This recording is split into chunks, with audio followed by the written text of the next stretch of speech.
बिस्मिल्लाहिर्रहमानिर्रहीम। बहुत सारे पाकिस्तान के स्टूडेंट्स और रिसर्चर्स मुझसे क्वेश्चंस करते हैं कि हम जो है वो किस तरह से इंटरनेशनल कॉन्फ्रेंसेस और मीटिंग्स जो है वो हम अटेंड कर सकते हैं।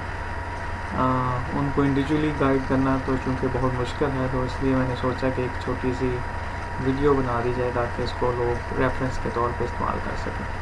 पहले मैं ये बात कहना चाहूँगा कि मैं इस फील्ड का कोई ऐसा नहीं हूँ कि कोई एक्सपर्ट हूँ या मैं इसकी ट्रेनिंग देता हूँ।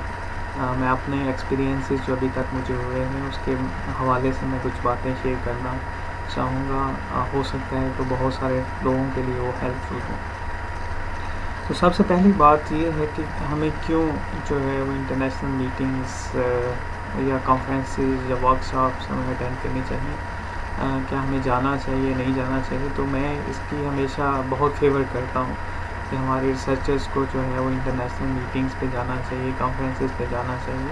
उसका सबसे बड़ा फ़ायदा ये होता है कि अपने फील्ड से जो रेलिवेंट इंफॉर्मेशन होती हैं वो बहुत सारी बंदा हासिल कर सकता है, जो कि अदरवाइज़ बहुत मुश्किल होता है, क्योंकि जो पेपर्स में आता है वो तकरीबन 1-2 साल जो पहले रिसर्च वर्क हो चुका होता है वही आता है।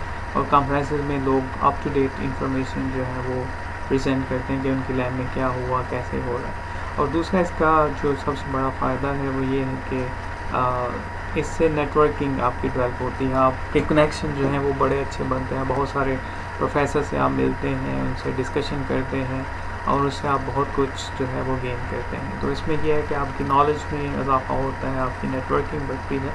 तो इसलिए रिसर्चर्स को जो है वो ज़रूर जो है अगर ऐसी अपॉर्चुनिटी मिलती है तो उन्हें ज़रूर ऐसे इवेंट जो है वो ज्वाइन करने चाहिए।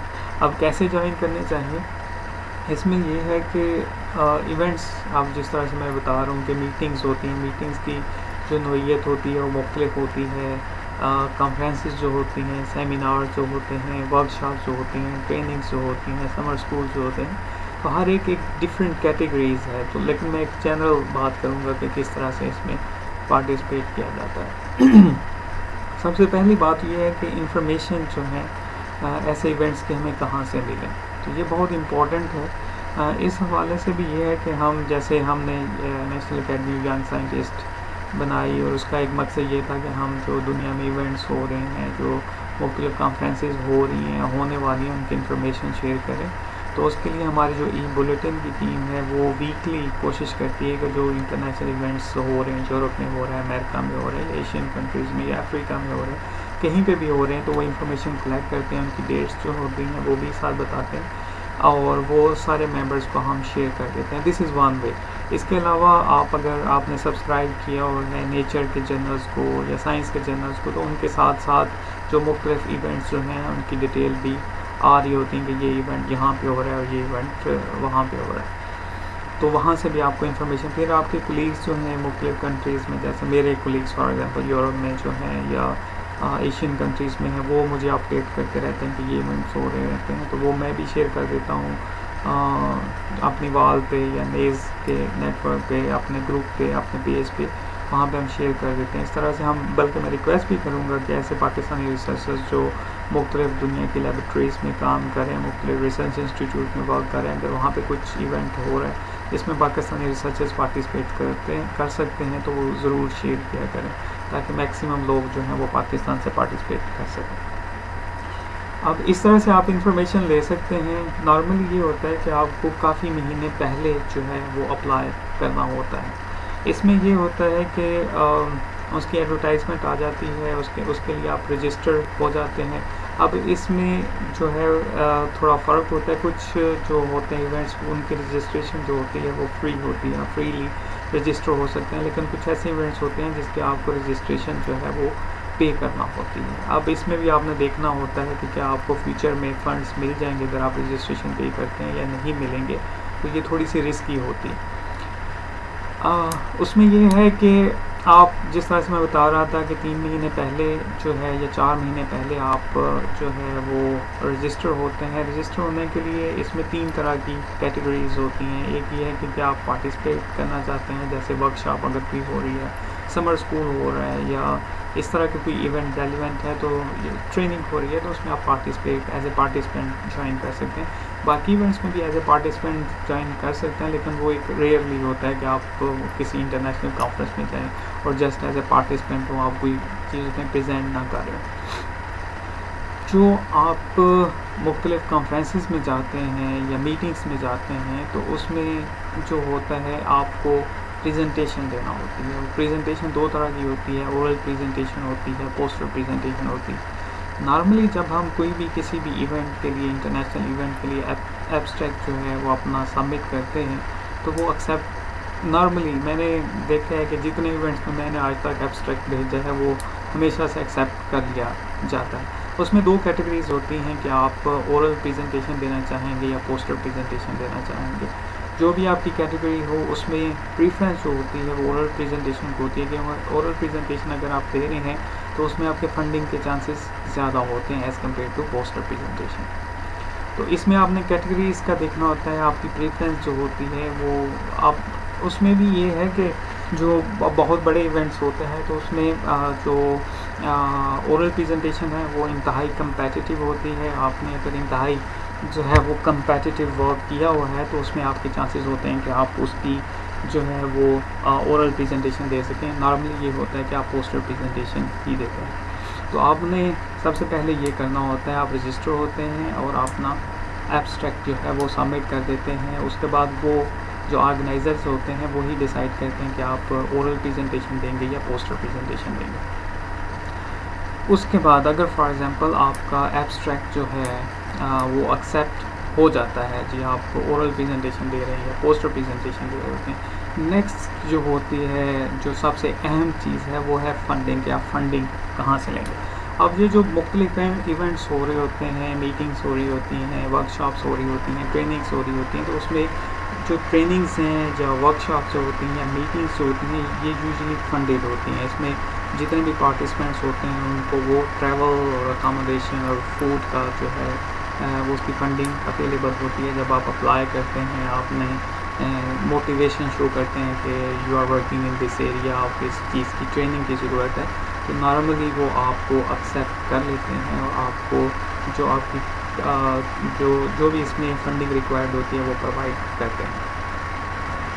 कुछ जो इवेंट्स होते हैं, मसलन आपने कोई इंटरनेशनल कॉन्फ्रेंस ज्वाइन करनी है या कोई सेमिनार ज्वाइन करना है, कुछ इस तरह की एक्टिविटी है जिसमें जो है आपकी प्रेजेंटेशन है, तो उसमें मुख्तलिफ कैटेगरीज होती हैं। कुछ इवेंट्स ऐसे होते हैं जो फुली फंडेड होते हैं, उसमें आपको जो है वो ऑर्गेनाइजर्स आपकी एयर फेयर जो है, आपकी लोकल ट्रैवलिंग जो है, आपके अकोमोडेशन जो है, आपका जो फूड के रिलेटेड जो एक्सपेंसेस होते हैं वो सारे बियर करते हैं। That is fully funded event. आपकी कोशिश होनी चाहिए कि ऐसे इवेंट में जाएं जो कि फुली फंडेड हो, क्योंकि उसमें आपको बहुत सारी जो दूसरी पेपर वर्क है, जो एडमिनिस्ट्रेटिव वर्क है, उससे आप बच जाते हैं, क्योंकि otherwise you have to apply somewhere. उसमें एक लंबी लिस्ट होती है एडमिनिस्ट्रेटिव वर्क की कि आपने ये रिक्वायरमेंट पूरी करें, ये रिक्वायरमेंट पूरी करें, तो वो आपको सारा कुछ पूरा करना होता है ताकि आपको फंडिंग मिले।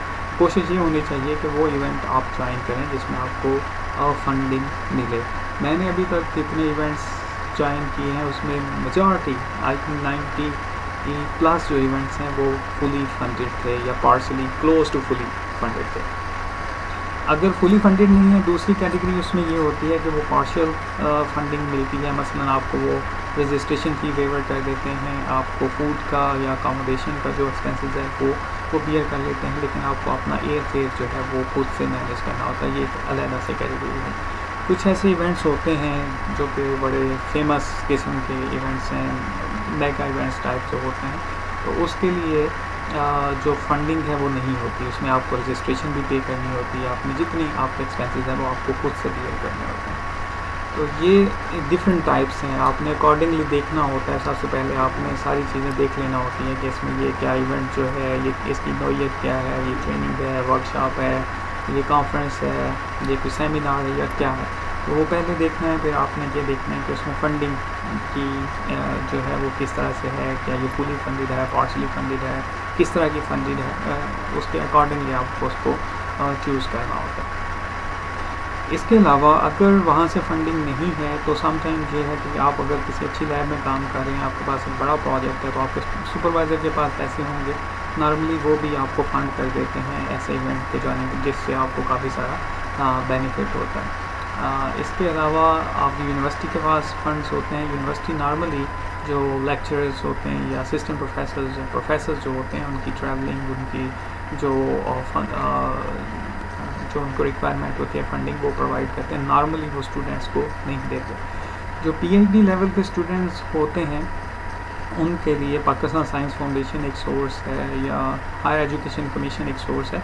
तो उसके लिए आपको एटलीस्ट जो है ये आपको बात जो है ना वो जहन में डाल लेनी चाहिए कि आपको 8 वीक पहले जो है वो अप्लाई करना होता है, यानी कि आपको 2 महीने पहले आपको अप्लाई करना होता है और उसके बाद वो डिसाइड करते हैं कि अगर वो आपको फंडिंग देंगे या नहीं देंगे।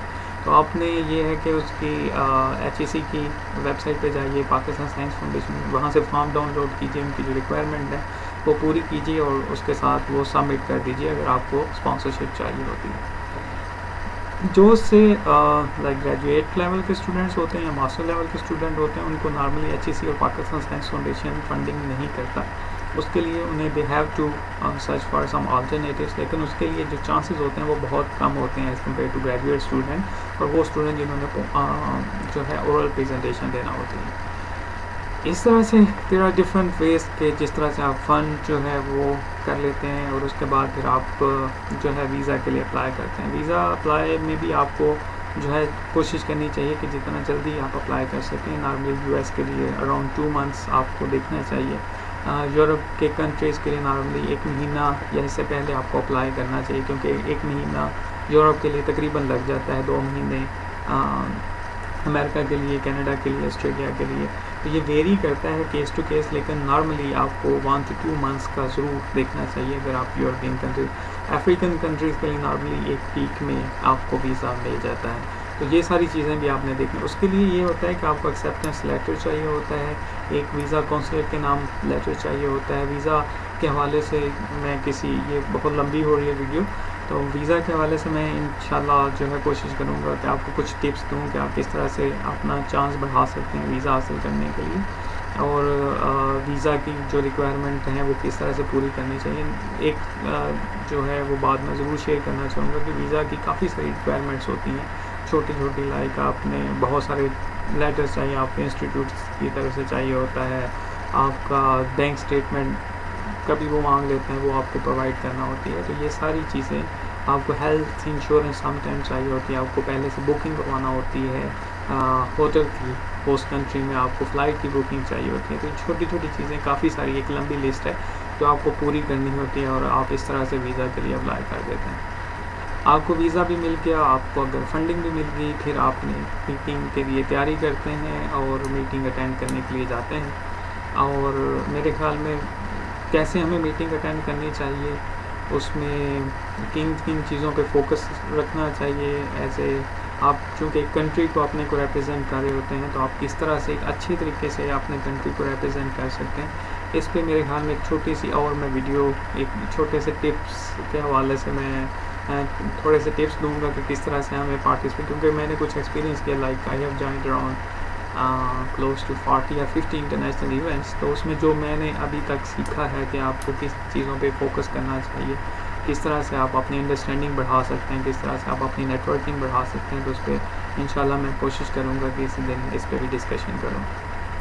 तो एक दफ़ा मैं सरप्राइज़ दोबारा से कर देता हूँ। उसमें यह है कि सबसे पहले आपने बहुत पहले अप्लाई करना होता है, फिर आपने देखना होता है कि आप किस चीज़ के लिए अप्लाई कर रहे हैं, ट्रेनिंग के लिए अप्लाई कर रहे हैं, आप जो है वो वर्कशॉप के लिए अप्लाई कर रहे हैं, कॉन्फ्रेंस के लिए, सिम्पोजियम, सेमिनार किसके लिए अप्लाई कर रहे हैं। फिर आपने देखना होता है कि आप पार्टिसिपेंट हैं, आप जो है ओरल प्रेजेंटेशन दे रहे हैं, पोस्टर प्रेजेंटेशन दे रहे हैं, आप किस तरह की एक्टिविटी में पार्टिसिपेट। फिर उसमें आपने इवेंट के हवाले से देखना है कि क्या वो पार्शियली फंडेड है, फुली फंडेड है, या उसमें फंडिंग अवेलेबल नहीं है जो आपको खुद से मैनेज करनी है। तो इसमें डिफरेंट इंटरनेशनल और नेशनल बॉडीज़ हैं, वहाँ पर अप्लाई करते हैं, और अगर आपने रिक्वायरमेंट पूरी कर दी तो आपको फंडिंग मिल जाती है। और उसके बाद आपने वीज़ा के लिए अप्लाई करना होता है। Normally you have to apply 1 or 2 months before, so that you can get visa before the event, और आप इवेंट को ज्वाइन कर सकें, और उसके बाद आपने इवेंट ज्वाइन करना होता है।